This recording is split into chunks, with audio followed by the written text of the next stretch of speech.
तो रिइंकार्नेशन of God के पिछले एपिसोड में हमने देखा था कि जैक की बॉडी से रेड बॉल निकलते ही वह एक डेड बॉडी की तरह हो गया था, जिसके कारण सियाओ सायर को जैक की बॉडी को सेफ रखने का सुझाव देता है। और अब आगे तो एपिसोड की स्टार्टिंग में हम एक बंदे को देखते हैं जिसका नाम लुओजी होता है, जो कि वानकॉन सिटी का एक जनरल था, जिसके पास उसका एक खबरी आता है जिसे लुओजी बोलता है कि तुम किंगवान सिटी पर अपना नजर रखना जारी रखो और कोई भी इंफॉर्मेशन मिलने पर मुझे उसका अपडेट देना।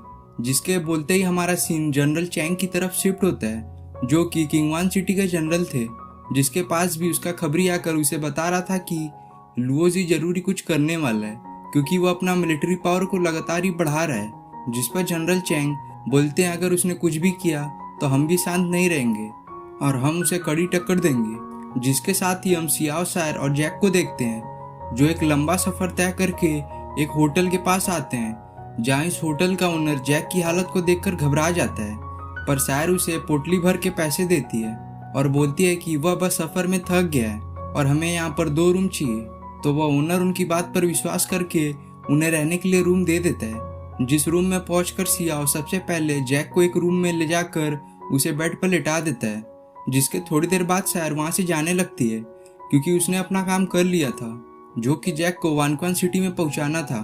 पर अभी वो किंगवान सिटी में थी, इसलिए वो सियाओ को बोलती है कि मैं जानती हूँ तुम जैक को बहुत ही आराम से वानकॉन सिटी में पहुंचा सकते हो, इसलिए छोटा सा मेरा काम ये कर देना। जो बोलकर वह वहां से जाने लगती है, लेकिन सियाओ सायर को अभी ना जाने को कहता है, क्योंकि काफी रात हो गई थी। पर सायर नहीं मानती और वह वहां से जाने लगती है। तो लास्ट में सियाओ को सायर के साथ जाना पड़ता है।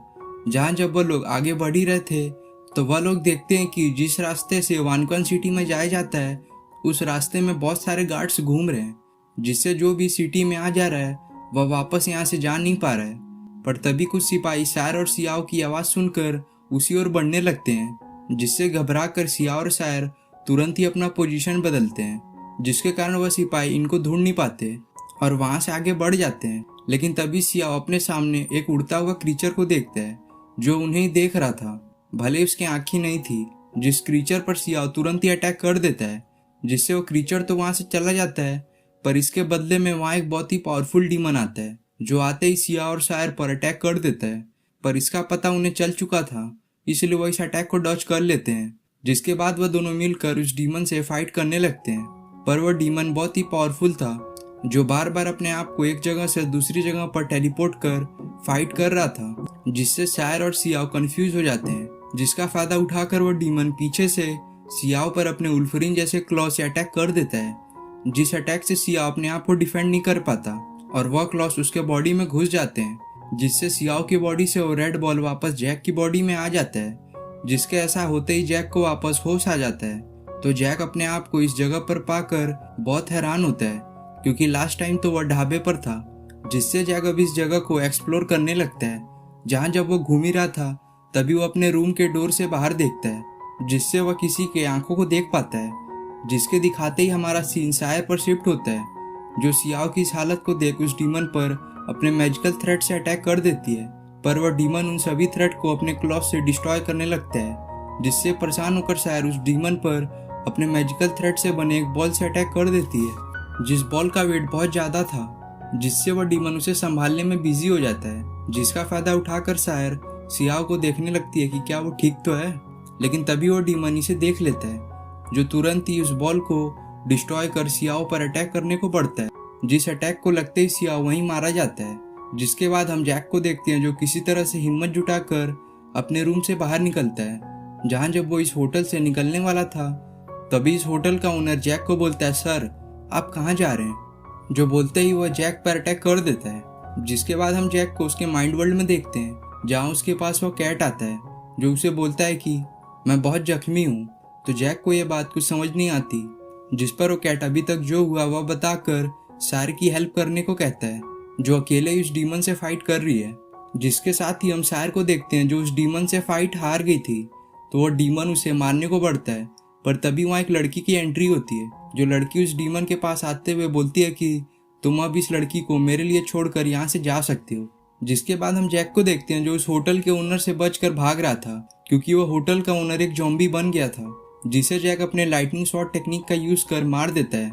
जिसको मारकर वह चैन की सांस ले ही रहा था कि एक और जॉम्बी जैक के पीछे आ जाता है, पर जैक को इसका पता चल गया था, तो वह इस जॉम्बी पर भी अपने लाइटनिंग टेक्निक का यूज कर अटैक करता है, जिससे वो जॉम्बी को कुछ नहीं होता। तो जैक वहां से निकलने की कोशिश करने लगता है, लेकिन तभी वहां पर यही आकर उस जॉम्बी पर अटैक कर उसे मार देता है। तो यही जैक को बोलता है कि फाइनली तुम मुझे मिल ही गए। जिसके ऐसा कहते ही हम मैंग को देखते हैं, जो कि बहुत सारे जॉम्बी से अकेले ही फाइट कर रहा था, और वह उन सभी को मार भी देता है। जिसके साथ वहां पर स्वॉर्ड स्पिरिट आइलैंड का फी भी था। जो लोग उन जॉम्बी को मार कर बातें कर ही रहे थे कि वहां पर यही और जैक आ जाते हैं। तो मैंग जैक को देख उस पर बहुत भड़क पड़ता है, क्योंकि उसने किसी को बिना बताए ही स्वॉर्ड स्पिरिट आइलैंड से भाग आया था। पर मैंग किसी तरह से अपने गुस्से को कंट्रोल कर जैक को बताता है कि सिटी के लोग कई बार हमारे स्वॉर्ड स्पिरिट आइलैंड से इस जॉम्बी वाले मैटर में हेल्प मांगी है, इसलिए मुझे ऑर्डर मिले हैं कि मैं इन सभी जॉम्बी को पूरी तरह से एलिमिनेट कर दूं। जो जॉम्बी डे लाइट में तो आम इंसान की तरह होते हैं, पर जैसे ही रात होता है तो ये जॉम्बी में बदल जाते हैं। और मैंग ये भी शेयर करता है कि 4 इवल गॉड्स जल्द ही किसी को रिजरेक्ट करना चाहते हैं, जिसमें अगर वो कामयाब हो जाएंगे तो उन्हें रोकना मुश्किल हो जाएगा। जो मैंग बोल ही रहा था कि जैक को याद आता है कि सायर खतरे में है, इसलिए जैक सभी को लेकर सायर के पास जाने लगता है। जहाँ जब वो पहुँचता है तो देखता है कि सायर की बॉडी पूरी तरह से एक ब्लैक ऑरा से कवर होता है, जिसे देख फेई बोलता है ये ब्लैक ऑरा क्या है जो इस लड़की को कवर किए हुए, जिससे मैंग समझ जाता है कि ये लड़की को किसी ने पोजेस किया है। इसलिए मैंग अपनी स्वॉर्ड बाहर निकाल लेता है, जिसके ऐसा करते ही सायर उस गर्ल में बदल जाती है जिसने उस डीमन को सायर को ना मारने को कहा था, जिसका नाम जिया होता है, जो उन सभी पर अटैक कर उन्हें पीछे भेज देती है। तो मैंग अपने विंड स्प्लिट शॉट टेक्निक का यूज कर जिया पर कई सारे शॉट से अटैक करता है, जिसमें वो खुद भी अपनी स्वॉर्ड लेकर जिया की ओर बढ़ता है। पर जिया सही टाइम पर आसमान में और ऊपर जाकर इन सभी अटैक को डॉच कर लेती है और वह नीचे गिरने की एक्टिंग करती है। तो मैंग उसे नीचे नहीं गिरने देता और उसे पकड़ लेता है। पर यह सब तो जिया का एक प्लान होता है, जो अपने चार्मिंग स्किल का यूज कर मैंग को अपने वश में करने लगती है। लेकिन मैंग तो एक सिग्मा मेल था, इसलिए तुरंत ही वह जिया से दूर आ जाता है। तो जिया बोलने लगती है कि लगता है तुम लोगों के पास कुछ फाइटिंग स्किल है, पर आज मैं तुम सबको ज़ॉम्बी बना दूंगी। जिन बातों से यही गुस्से में अपने फायर स्वॉर्ड को समन करते हुए फायर स्वॉर्ड आर्ट का यूज करने लगता है, जिससे एक फिनिक्स हमें देखने को मिलती है जो जिया की ओर बढ़ने लगती है, जिस पर जिया भी उस फिनिक्स पर अपने एक पावरफुल अटैक करती है। जिन दोनों के अटैक के टकराने से एक बहुत ही स्ट्रॉन्ग और रिलीज होता है, जिससे वहाँ मौजूद लोग एक समय के लिए बेहोश हो जाते हैं। पर जैक होश में होता है, इसलिए वो सायर को चेक करने लगता है कि वह ठीक तो है, क्योंकि अब वहाँ से जिया जा चुकी थी, इसलिए सायर वापस नॉर्मल हो गई थी। जिसके बाद हम जैक, सायर, यही मैंग और फेई को वापस होटल में देखते हैं, जिस होटल के ओनर को जैक ने मार दिया था। जहाँ वह लोग आपस में बात कर रहे थे कि अभी फिलहाल किंगवान सिटी की हालत ठीक नहीं है, तो ऐसे में हमें वानक्वान सिटी के लुओजी की हेल्प चाहिए ताकि वह इस जॉम्बी वाले समस्या में हमारी मदद कर सकें। लेकिन वानक्वान सिटी का एंट्रेंस इस किंगवान सिटी से होते हुए जाता है, तो अभी के लिए उनकी हेल्प लेना बहुत ही रिस्की होगा। इसलिए यही और फेई वापस स्वॉर्ड स्पिरिट आइलैंड में जाकर वहाँ के एल्डर्स को यहाँ की सिचुएशन बताएंगे, और तब तक बाकी लोग यहीं पे रुकेंगे, जिस पर सब एग्री कर जाते हैं। तो यही और फेई तुरंत ही वहाँ से निकल जाते हैं, जिसके दिखाती एपिसोड यहाँ पे ख़त्म हो जाता है।